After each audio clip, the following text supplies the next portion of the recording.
celebrate some of the things that happened in Kansas City that we can do here.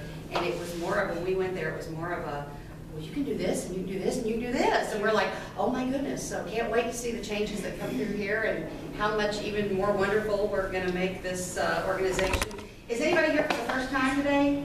Raise your hand. Welcome. Oh, there went my phone. That reminds me. Go ahead and silence your phones, but please tag us all on social media or whatever it is you do. Go ahead and put it in there so that people know more about us. When we were in Kansas City, they had a, it's a huge room, like, you know, over 100 people, and they have a video screen up on the wall, and everyone was tweeting the whole time about the presenter, and you could, it was hard to, because you were looking at the wall, like, oh, there's my tweet, you know, and then watching everybody else's tweets, and then the more people that liked your tweet, the higher your little box moved up.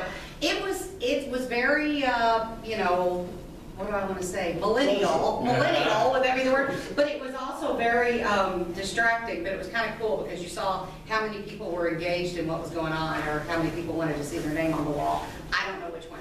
Anyhow, without further ado, we have Chris Schweizer. He's a, I called you a cartoonist, was that right? Yeah, is that good? Yeah. So, and he's got skeletons hanging off of his porch. I do. I love that. I saw you hanging them. Thank you very much. I was across the street at Big Brothers and Big Sisters. Yes, watching you all. Yeah, we were my daughter and I were decorating for Halloween, so it's a little bit of a... You're living the life. That's yes, good. As long as you weren't yeah. holding her out the window. No, that I've gotten in trouble for that sort of thing before. Yes. Michael Jackson, yeah. So tell us what you do. Thank you.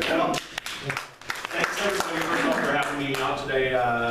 Been coming to 1 Million Cups for 2 or 3 months now. I'm really enjoying getting to hear everybody talk about their stuff, and I like hearing about other people's jobs, so hopefully mine won't be too boring for you. Like Carol said, I'm a cartoonist, and that's sort of a catch-all term for anyone who does all of the jobs required to make a comic. So historically, especially in comic books, you know, things like Superman, Batman, things along those lines, the duties of creation are sometimes broken up between multiple people. So you might have a comics writer or a comics artist, colorist, things along those lines. A cartoonist is somebody who does all of those things, and that's what I do. So basically, what the majority of my work, it's kind of split up between a variety of different mediums and projects. But mostly what I do, sort of what I consider my defining stuff for myself, is I do books. And the closest sort of career analog for what I do is just a novelist or an author. It's the same kind of business structure that we utilize. And I brought a few of these if you guys want to pass them around. So the sort of the bill paying job is this series, which is called The Creeps, and it's a series, a kids horror series, sort of geared at what are called middle readers, which is sort of roughly 3rd through 6th grade. And in this, there are these 4 very unpopular middle schoolers who repeatedly save their ungrateful town from monsters. It could happen. It could. The town is called Hopkins County, or the county is called Hopkins County, which I like because it kind of sounded like Hopkins County. And I occasionally work in some Madisonville stuff into here. So like the climax of this takes place on Sugg Street. At the abandoned tweed factory, which I know we don't have on Sugg Street, but even so. And these are what are called graphic novels. And that's the sort of the industry sales term for a comic that is as long as a book and published like a book. So if you look through these, it's all drawn, the text is all in word balloons, and these sort of sprung up quite a few years ago. So to give you a little bit of background on the industry, comics are they're examples of things that are very like comics throughout history.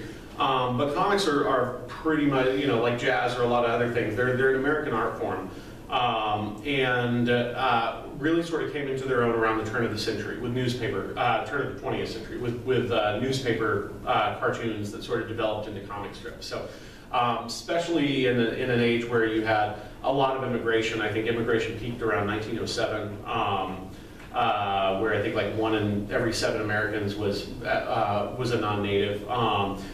You also had a lot of issues with literacy at that time, or at least English language literacy. And so newspapers were a huge, were sort of the dominant media marketplace at the time. And one of the things that they found that really facilitated in people who weren't necessarily that strong in reading English was that if there were heavy illustrations in the newspaper, you know, pictures of politicians, court trials, whatever it might be, that those newspapers would sell infinitely better than those that were devoid of illustrations. So you started getting more and more of these drawings, which eventually morphed into political cartoons. And after a while, they started doing sort of these standalone funny pages, which would be great because you know, newspapers sort of would be for the whole family, and kids would read the funny pages, adults would read the funny pages. Early on in comics development, there was around the sort of right around the switch from the 19th to 20th century. You had an incredibly popular newspaper strip called The Yellow Kid. And this actually created the term we know, yellow journalism, which is where, you know, the two newspapers are using non-legitimate means by which to try and supplant each other. It stems from this, because you had these two different newspapers that kept hiring the same guy back and forth to draw this incredibly popular newspaper strip, and then sometimes one of them would go and kidnap the guy, and there would be, you know, they'd smash machine presses, and there would be newspapers would send these different gangs back and forth to attack each other. And it was just this really tumultuous time, but what it did was it made comic strips this integral part of the newspaper business. And that continued on for years and years into the 1930s, 1940s. And around the 1940s, you had comic books start to spring up. Late 30s, early 40s, which initially were reprints of newspaper comics, and then eventually they ran out of all the newspaper comics. You can only reprint so many Wash Tubbs or Flash Gordon or whatever it might be before you run out. And so then people started making original content, and that's where you get the superheroes, so Superman and Batman and things like that. And so those were kind of the two big markets for comics. You had the newspaper comic strips, which is what mostly I grew up reading. So things like Calvin and Hobbes and Peanuts and Pogo was big in our house, so we read a lot of Pogo. And then on the other hand, you had the newsstand stuff, which were the comic books. And I always really liked the idea of doing a newspaper comic strip when I was a kid. I thought it would be a great means by which to do all the things that I felt like I was good at. I liked to draw, I liked to write. I wasn't funny, which hurts a little bit when you're trying to write a gag cartoon. But you know, I did my best. And so I would do newspaper cartoons for or I do cartoons for my school newspaper in elementary school and middle school. I do things for the yearbook. When I was in college, I had a weekly comic strip in the Murray State News. And so I would, oh, and I meant to pass these out. So here's some of the books that I'm doing, if you guys want to pass these around. This one just came yesterday, so this is the galley copy. So that's in black and white, even though it's going to be in color. And so feel free to flip through and pass them around. So. Oh, sorry, nobody over there got them. You'll get them. But around the turn of this century, you start to see a huge decline in newspaper circulation. So I went off to college in 1999, and that was sort of right around the time that you start to see this sort of steady downward decline. So already newspaper editors are starting to trim the comic section considerably and not bring so much new stuff in. And then on top of that, you've got the fact that there are fewer and fewer newspapers. So as a person interested in doing a comic strip, that makes the career outlook look pretty grim. Now what's interesting is at the same time, you get a huge boom in the graphic novel industry, which is what you're holding in your hands. So, and there's a variety of reasons for this, but the biggest one is just that a lot of people finished graphic novels around this time. They've been in existence, and the term was coined in the late 70s, and it just ended up catching on. I don't personally like it very much. I think you know, far too often I have to explain that I'm not writing you know, erotic fiction. But you know, it's what's out there, and that's the term that's being used.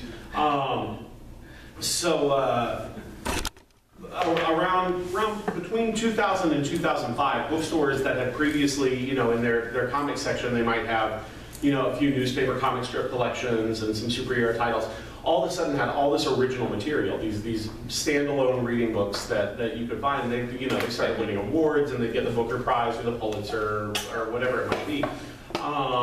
And so sort of shortly after college, when I was trying to figure out what I wanted to do, I knew I wanted to get into storytelling in some capacity, but I didn't know what. Film seemed very daunting. I like writing prose, but I like drawing things a lot more, and so the idea of only getting to do one was not as appealing as the idea of getting to do both. And so this springing up and seeing this out there as something that, as an end point to which I could be working, really inspired me to sort of buckle down and get started. So when I was about 25 was sort of when it kind of clicked that this was something that I could do. I just turned 25, and I had never really finished anything. I mean, I'd finished things like, you know, I finished school and I finished college, and I'd gotten a black belt, and I'd learned, you know, however much on this instrument or that instrument. But in terms of projects that I was undertaking, like I'd never finished a book, I'd never really finished a story. I'd start something in the middle and do about 3 pages and peter out and not really know what to do with it. And so so what I started doing was started to work small. I did a 6-page story, and I really was happy with it. And then that, you know, I was able to share that on the internet and get some feedback on that. And then I thought, well, if I can do a 6-page story, I can do a 12-page story. And so I did a 12-page story, and then a 24-page story. And that starting small was a huge thing for me. I think a lot of people, when they're looking into starting a project, you know, you get this idea that you want to do this big grandiose thing, because a lot of times it's a big grandiose thing that gets you excited about it in the first place and wants you to do it. And so, so the idea of doing something short had never really occurred to me, and once it did, that really helped me sort of build my skill set and work my way up. So I did the. So like I said, I was 25 when I decided that I wanted to do this, and I also knew that I really wanted to teach. My dad had been a college professor when I was a kid, and I was always hanging around the campus, and I loved everything about that kind of lifestyle. I liked the impact that he had with his students and the long-term relationships that would develop as a result of that. I liked the cultural side of things, and I always liked teaching. From the time I was a kid, I would be, you know, needlessly pedantic with all my friends, and I always liked learning things, and I liked trying to pass on that learning to others. And because I had a lot of trouble sometimes learning things myself, I always felt like a skill that I liked to try and develop was to learn how to teach the same thing in multiple different ways, to try and make it to where if a kid was more of a visual learner, if a kid was more of an auditory learner, or if a kid needed to do something or be walked through something, that I'd be able to sort of tailor my teaching approach to that. So I taught 6th grade for a little bit shy of a year. I was a replacement for a teacher that, from what I understand, had a nervous breakdown. Not surprising, but thing. So I taught at Christian County Middle School, the social studies department, and I really enjoyed that, but I always wanted to teach adults, because I thought I have nothing but respect for teachers, because the emotional strain that teaching kids who have to be there, the responsibility of that was just way too much for me to do for more than a year. And with college, you sort of assume, well, you know, the kids are choosing to be here. You know, if they want to do the work, they do the work, and if they don't, then they fail. And I didn't feel like you could have that mentality with youngsters. And I didn't have that mentality with college. I told myself I would, but I still felt like they, you know, still have to shake them and make sure that they're doing their stuff. So I decided that I wanted to get the terminal degree in whatever field it was. So I started looking into seeing, is there anything comics related that has a terminal degree? And there were a few different programs around the country that had a Master of Fine Arts in it. We ended up going with the Savannah College of Art and Design in Atlanta. I say we, meaning my wife, we sort of make all our decisions jointly and figure things out because she's much smarter than I am. The Atlanta campus of SCAD had opened up, and so we moved there in 2007, I believe, 2006. Not ever having lived in a city before. We had been married for about 3 years. When we first got out of college, we went down and ran a hotel in Mississippi for 2 years, and then went up and she did sales for my dad's publishing company. He does music publishing, I taught at County Middle. And so we were kind of daunted by the idea of moving to Atlanta. So of course the smart thing to do is move smack dab in the middle of the city, which is what we did. You know, you fold the map and the little crease is where we lived. And I started going to school there, and it was an absolutely wonderful program. It was brand new, for graduate, there were only, I think, 3 graduate students at the time, me being one of them. And so we had basically a 1-to-1 teacher-student ratio, which was pretty fantastic. And the teachers that I had were really wonderful. I'd had art teachers in the past that sort of had your work needs to look like my work approach to teaching, and none of these guys had that. They had principles that they wanted to teach, but in terms of aesthetic, style, content, any of that, they really wanted you to do your own thing, which was great because I was doing nothing like anything that they were doing, but they were fantastic teachers. And great mentors, both personally and professionally, helping me sort of navigate the publishing world, but also just helping me sort of grow as a person. I was doing this both because I really wanted to learn the skills as much as I could. Because comics are sort of, you know, I guess low art. There's different schools of thought as to whether or not you should go to school for it. But my thought is that if something with so many moving parts, and with comics, there are a lot of different things that have to be taken into account. You know, you have plot and story and character, and you have all your research and all the writing side of things, and then you have your draftsmanship of the drawing. But there's also a lot of things with reading that are important. Where is the word balloon placed? Does anything butt up against each other? How does it read through the page? Does each panel work as a piece? Does each page work as a piece? Does the whole story work as a piece? You've got color, you got a gazillion different things that you have to learn. And so I liken it to, trying to compose a symphony. You're not going to listen to the radio and think, oh, I liked Beethoven, so I'm going to go home and start to do this. You want to try and study and figure out, how all the different things work. And I like quantifying stuff as much as possible and trying to learn the principles so that I can use that. It doesn't mean I won't throw them away later, but I like to understand how things work historically so that I can make them work myself down the road. So partially going to school was to try and get much better and to understand what I was doing, and the other part was to try and eventually teach it, because I really liked the idea of teaching. So because I was doing stuff that was different from what the other people in the program were doing, and I was also helping out a lot in the school. I was helping to coordinate activities, and I was running programs for the undergrads, and assisting the teachers whenever I was able to and whenever they needed it.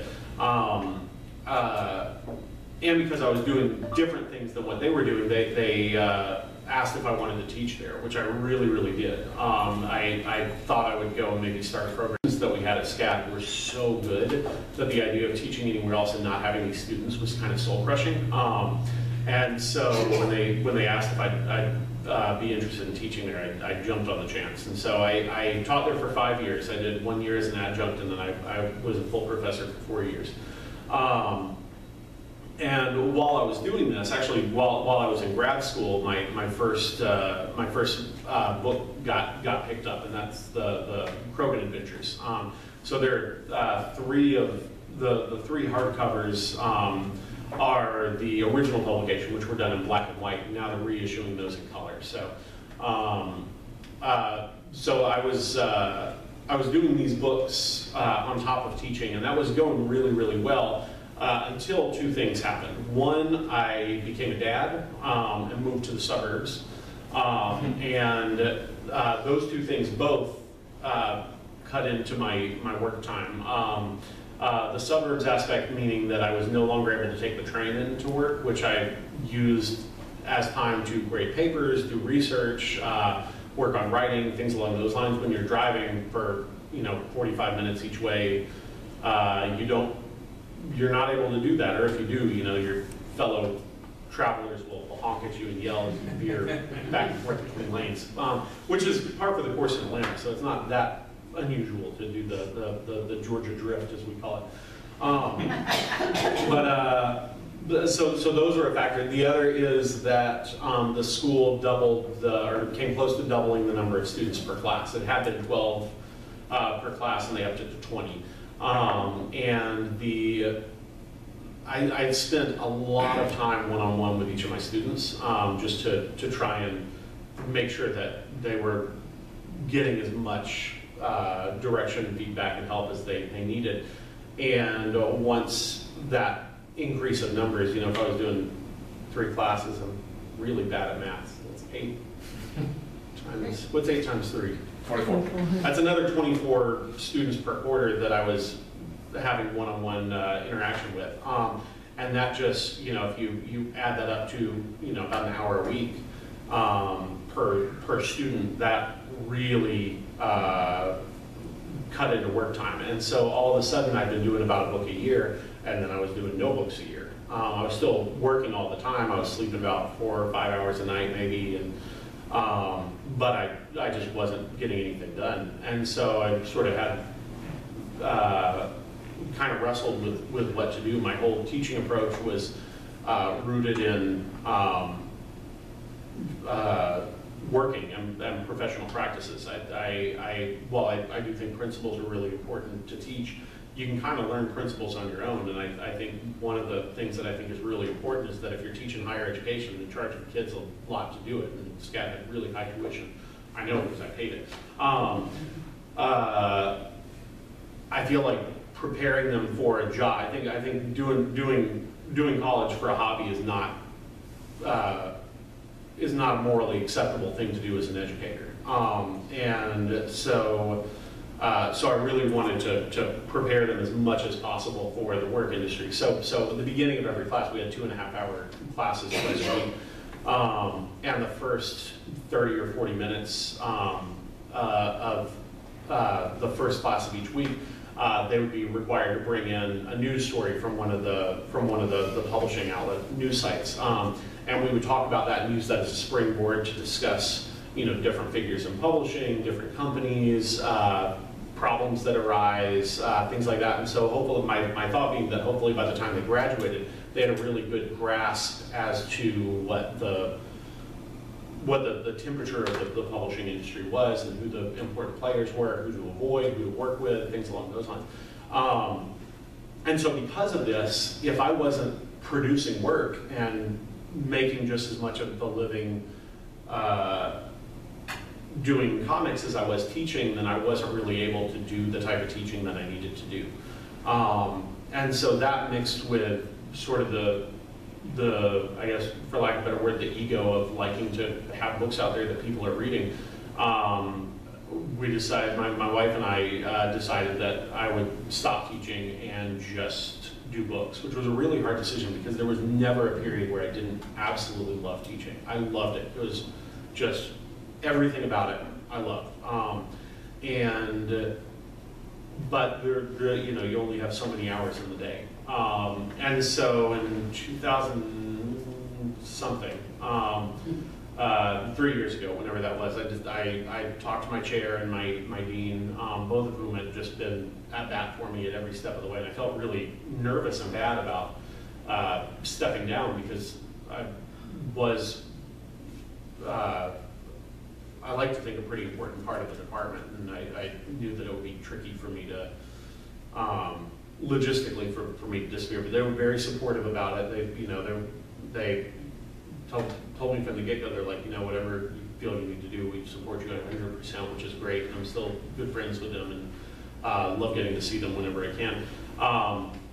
And so we did that. We sold our house in Atlanta and moved up to Nashville for a little while. And we really didn't have anything in play. We just sort of went on the assumption that the industry contacts that I made and that the reputation that I'd hopefully built in the time would be enough to make a career that would give us money to live, because we had pretty much nothing coming in at the time of this. So it was very much a leap of faith, but it worked out. So I think, like, right off the bat, I got a couple of two big things that happened. One, I got some design work for a few different places. I did some stuff. Christian Broadcast Network was doing a cartoon that, from what I understand, hasn't ever aired, but they're on their like 5th season, so I don't really understand the business side of that. I guess maybe they sell it as DVDs, but it's called Superbook, and it's 2 kids and a fat robot go back in time to the Bible. But they wanted the Bible side of things to be really accurate, and one of the things that I've hopefully done with the Krogan books, which are historical fiction, is sort of showcase my commitment to historical accuracy. I do a lot of online. I do a lot of posts about different historical things, and I do a lot of drawings and design and a lot of research for it. And so when they were looking for somebody who sort of does research-heavy design, they came and had me do a lot of environments and backgrounds. I also, VeggieTales, any of you guys have kids and know VeggieTales, they did a sort of a reboot, I guess, for Netflix, and the showrunner for that hired me to do sort of a first pass on environment design, so sort of to come up with environments that suggested stories. So I did those, and those brought in some extra money early on and helped us sort of weather that early stage. And then also the creeps happened. So I with the Krogan book, so the way that the comics industry works a little bit different than the publishing industry, in that with most comics, there aren't agents. If you're working in the novel side of publishing, you pretty much have to have an agent in order to get your work in front of and published by a reputable publisher. And so with comics, that's not really the case, because it's sort of, which is more a historical thing than anything else. It's just the way that it kind of worked. It was just freelancer guys would come in and get work, and that would be the end of it. So with the Krogan books, but the process is more or less the same. If you want to do a series that is your series, that you own the copyright to and that sort of thing, you do a pitch, which is basically you take the idea for a project, maybe some sample pages, you have an outline for what the story is going to be, and you present that to a publisher and say, this is something that I would like to work with you on, and this is something that this is what I think the project could be, this is what I think it's going to look like, this is what I think, when I think it's going to be done. And then the publisher will either say, yes, that sounds great, or, you know, go to heck. So, so with the Krogan, and some people sort of do this like shotgun approach, where they have a project and they present it to every publisher in the hopes that somebody bites.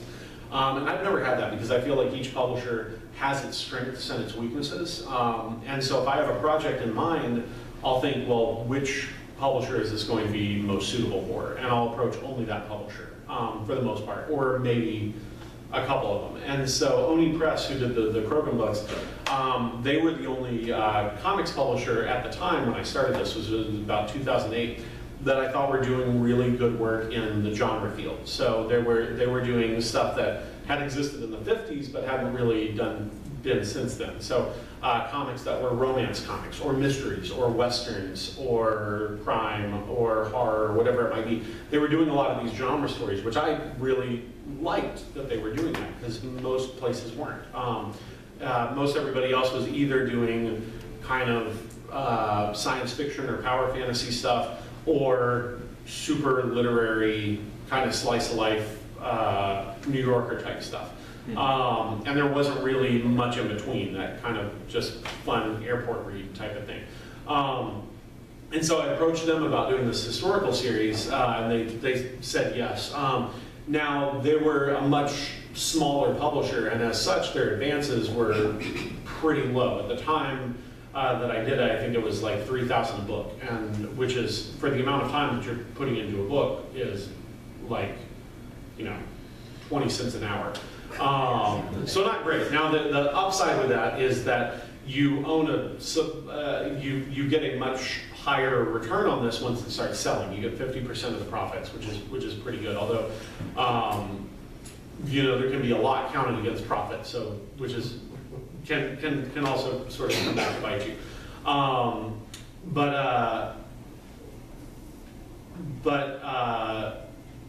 Anyway, so I was doing those with the Creeps. I had a literary agent for that. I had a few books under my belt. I had a few book awards under my belt, and so I approached the. So he presented this to a few different publishers and got a bidding war going for the advance, and it ended up being up between 3 different publishers: Scholastic, Macmillan's for a second imprint, and Abrams.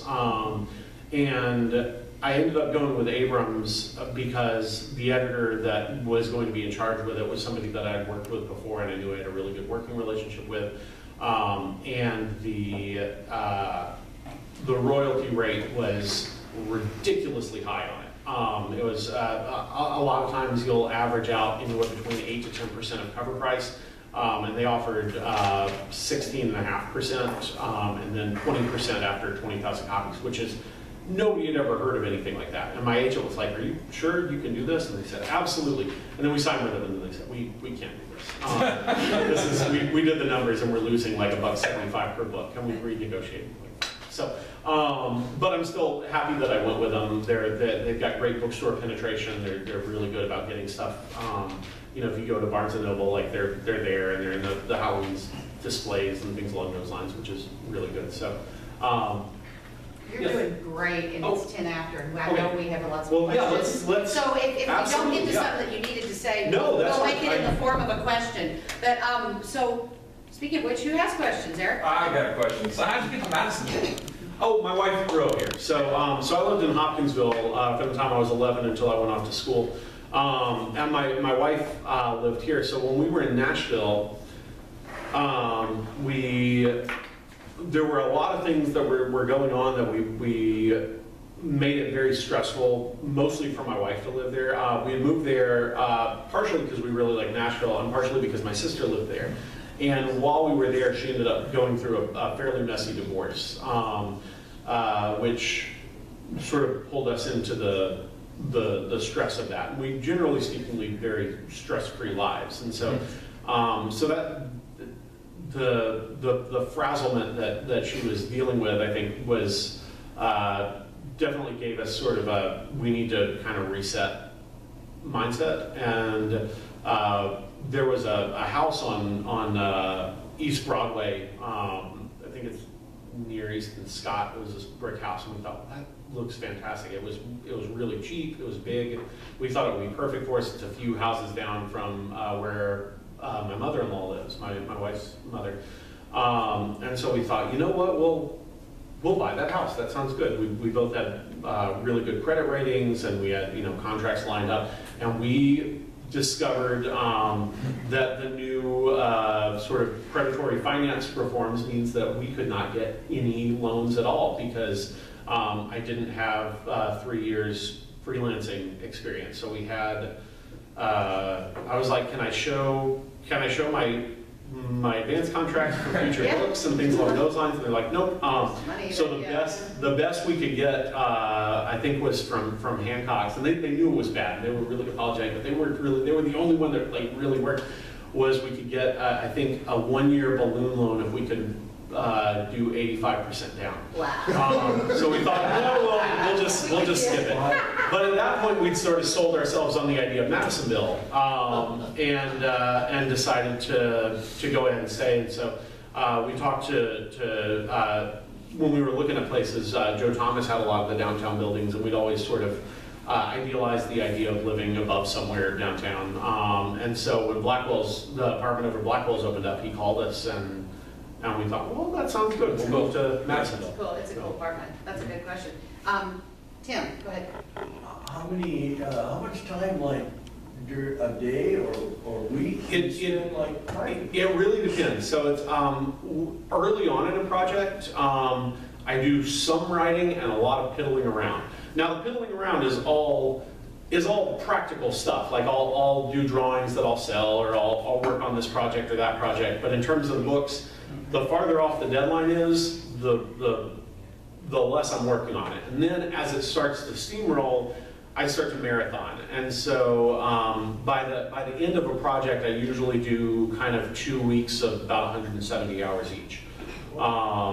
But you know, earlier on, I'll also take some time off and travel with family and things along those lines. So I tend to do stretches of semi-idleness and then really heavy work time. But generally speaking, I average between 7 and 10 hours a day working. So, and that's pretty much every day. I don't really take weekends off. I just make sure that I have time to, you know, spend a couple hours with my daughter and my wife and do some fun stuff. I'm going to pull a Mary, and I have a 3-part question. Yes. First of all, where are your books available locally? And are you going to the schools and talking to the kids and doing all that kind of stuff? Because this is amazing that we have you here. I mean, I know it sounds like you don't really need that for your, you know, for your sales, but Oh, no, it's fine. Well, and the third part is, yes. are you doing Kidapalooza? I mean, you could be signing autographs on your books at That's true. Kidapalooza. Okay. So for the 3 parts of that, all kind of have the same answer, which is that I don't really do much locally because and part of it, I'm sure you all know this, you know, growing up in Kentucky, it feels really weird to toot your own horn and to try and make a big deal out of yourself. And so while I do a lot of school visits, I don't really do any here because the idea of approaching a school where I live or a school board or something and saying, hey, I'm an author, come, you know, have me come in and talk to your kids, feels like I'm painting myself as an important guy, and that just feels wrong to me. So I haven't, and the same for the bookstore thing. I know you've got the store in the mall, and I shop there, but I haven't ever talked to the proprietor about carrying books. I don't know if they do carry the books. Get them in the new library. I think they are in the library. I donated a bunch of graphic novels for the new library section, so hopefully, including some of mine. So hopefully those will be in there. But again, it's, I didn't talk to the library about being an author while doing so. I was just like, here's some books that you might be able to use, because it does feel it feels weird to me to do that. I think it doesn't feel weird to me to do that elsewhere, but where I live, it feels egotistical and wrong, and so I don't really do that. I do a lot of school visits. So I was just up in the outskirts of Chicago, and I did, I think, 13 schools in 3 days and spoke to about 1,500 kids. Wow. And it's great, and I love doing that sort of thing, but it just feels strange doing it here.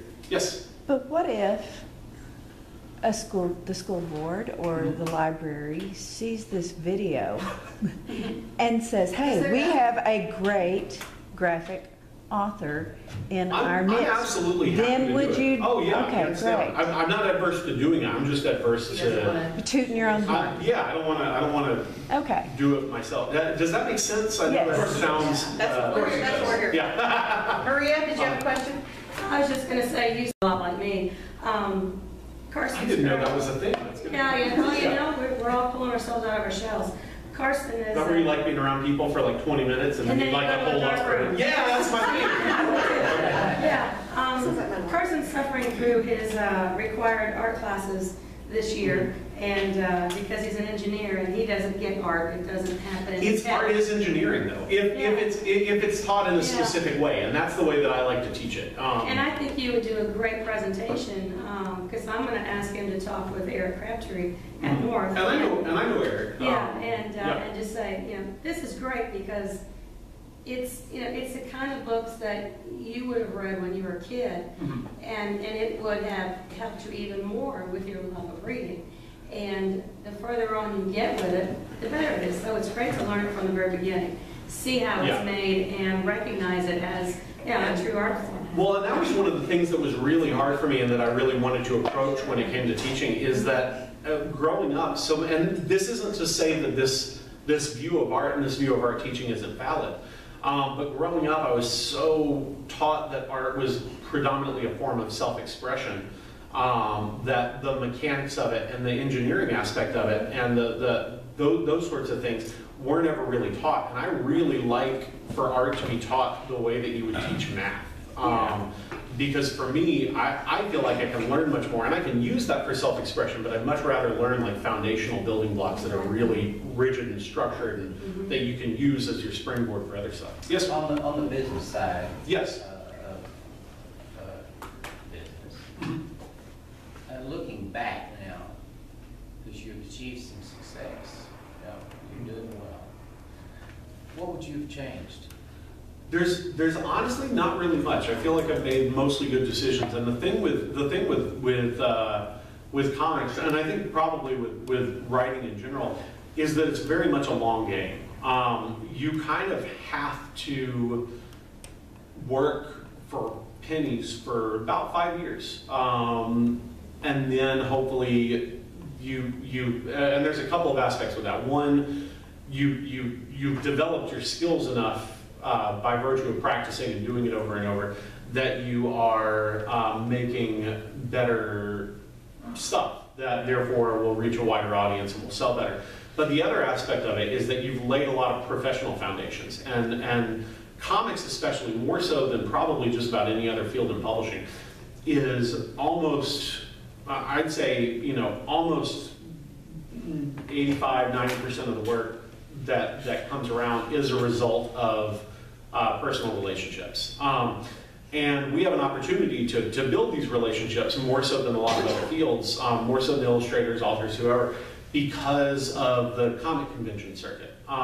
So there are loads of comic conventions all over, and a lot of people do them because, for one, you can make money doing it. I don't make, it's a very small percentage of my income that comes from doing these, but what does help is that I'm seeing editors, you know, 5 times a year. I get to see all of my peers on a regular basis, so most of my best friends live elsewhere. They live in St. Louis, or they live in Texas, or they live in Portland, or wherever it might be. But I still get to spend, you know, 3 or 4 weekends a year, and, you know, sometimes we'll get hotel rooms together, or sometimes we'll travel together, or whatever it might be. And so a lot of for-hire work. So I didn't talk about for-hire work. So these are books that I own the IP, the intellectual property for. But sometimes I'll work on franchise projects, and these are things where a corporation owns the characters or the concept or whatever it might be, and I'll do a story for that. So you know, like right now I'm writing the Disney's Pirates of the Caribbean comic. I'm not drawing it, but I was able to get the company to hire one of my good friends who I think is an incredible artist to do the art, and so we work really well together collaboratively. And so or I'll work on some other things along those lines. And those jobs come about as a result of, there are a couple different ways to do it. One, you can, the way I don't do is you just take whatever jobs you can and just sort of slowly build up your resume. My thought with it is that you do the thing that you really like to do, and you do it as many times and as well as possible, and then people start hiring you to do that. So I would do basically swashbuckling type of stories, and luckily for me, that sort of cemented me, I guess, as a go-to guy for swashbuckling things. So when the Disney thing is doing Pirates of the Caribbean or the Scarecrow of Romney Marsh or something, they approached me about doing that. One of the big two superhero companies approached me recently about doing something for some of their space titles. They didn't have as many of their superheroes in space books as they wanted, and they asked me to put together something, and they said, can you do something kind of swashbuckler? And I was like, yes, I can. Pirates and so that's another side of things. And so going to those helps. But honestly, that's just the time thing. You just keep doing it. You know, after 5 years, you start to get steady work. After 10 years, you start to be really in demand. After 30, you're old-fashioned, and then nobody wants you anymore. So, so my hope is that I can get a lot of work done in that in-between period. Yes? Yes, Okay. I just got a comment on Facebook that said, from my nephew in Sellersburg, who's a dad, he said, tell him my 4-year-old daughter has a book idea. Oh, there you go.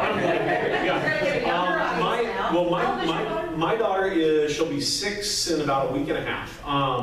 And she actually does help me with a lot of stuff. So I sort of had written off the idea that she would like anything that I did, because you know you're the parent. What you do isn't cool. So I just kind of operated under that assumption. And when the first Creeps book was done, I felt bad that, you know, I was always working, and she was coming in, you know, looking at what I was doing. So I said, would you like me to read this to you? And she said, yeah, and she really liked it. And so when I was working on the second Creeps book, and the way that I write is I have a loose outline, and then I make it up, kind of the dialogue and what happens in the story as I go per page, with loose drawings, and then I go in after my editor looks at it and tighten those up to the final art. So she would come in at the end of every workday, and I'd read to her what I'd done so far. She would ask me to do this, and so I'd read, you know, pages 1 through 4, and then the next day I'd read pages 1 through 8, and the next day pages 1 through 12, and she was really captivated with it, which meant a lot to me. And then also it meant that I edited the heck out of that thing, because I was reading it out loud, you know, 60 times, and I kept noticing, you know, well, this could be a little stronger, this reads a little weaker, and as a result of that, I feel like it's the strongest thing I've done, which is good. I'm sort of, I thought of myself as a ruthless self-editor, but nothing compared to what I was doing this last time. But she'll come up with it, like, to the point of absurdity, where she'll, you know, anytime she has an idea, she's like, Dad, you need to put this in Creeps. And I was like, maybe. But yeah, so that's fine. I brought one of the 4 hire things that I did recently. So the Schultz Museum, and I'm really excited because I got invited to be an artist in residence at the Charles Schultz Museum at the beginning of next year. But they put together this 60th anniversary Peanuts tribute, which is a bunch of, I think this just came out, which is a bunch of different authors doing a story about what Peanuts meant to them. And so I put a little sticky note in here where mine is. But like that's one of the things where I get to do it. So I mentioned the 4 hire thing. So basically what I found is that if somebody approaches me for a for hire job, then I get to do it. And if I approach somebody else about it, I don't. So there's one of my daughter's favorite movies or movie series is How to Train Your Dragon, and comics publisher just announced that they're going to be doing some graphic novels based on this franchise that the writer and director of the movie is going to be writing. And I thought, well, 1, that'll really make my daughter happy if I'm working on that, and 2, I think that guy is brilliant, and I would love the opportunity to work with him. I think it would give me I think I'd learn a lot, and it would be a great experience. And so my agent reached out to the editor, and I just did some sample pages yesterday, or some sample drawings to send in, and nothing's going to come of it. Because historically, anytime I've reached out about a project that's in existence that I'd like to work on, nothing ends up happening. So basically, so the smart thing for me to do is just keep putting stuff out there and hope that, especially as new editors come in, what's been happening more and more is that editors who are younger, who might have found my stuff when they were in college, I guess think of me as fancier than I am. And so when they now have editorial positions, I'm on their list of people they'd like to work with, which is great. And I think that's only going to increase as newer people come in. But that tends to be where most of my for-hire work comes from. So what will happen with your artists, being artists in residence in California? I think I go for a week. I do a seminar. They show some of my work, and that's pretty much it. But it shouldn't cut into your normal like. Oh, it'll cut into my workflow. Everything cuts into my workflow. No, I'll do a. Oh, sorry. Do we got to wrap up? No, you're good. I was going to say. Yeah, I'll take on if an opportunity presents itself to do something neat, I'll do it, and then figure it out. Just not sleep later. Yeah. Is the thing. So I did earlier this year. There was a chance to crew on a historic tall ship for 2 weeks in the Pacific, which I thought, well, I'm writing that Pirates book. This will be a really good experience. So I went and did that,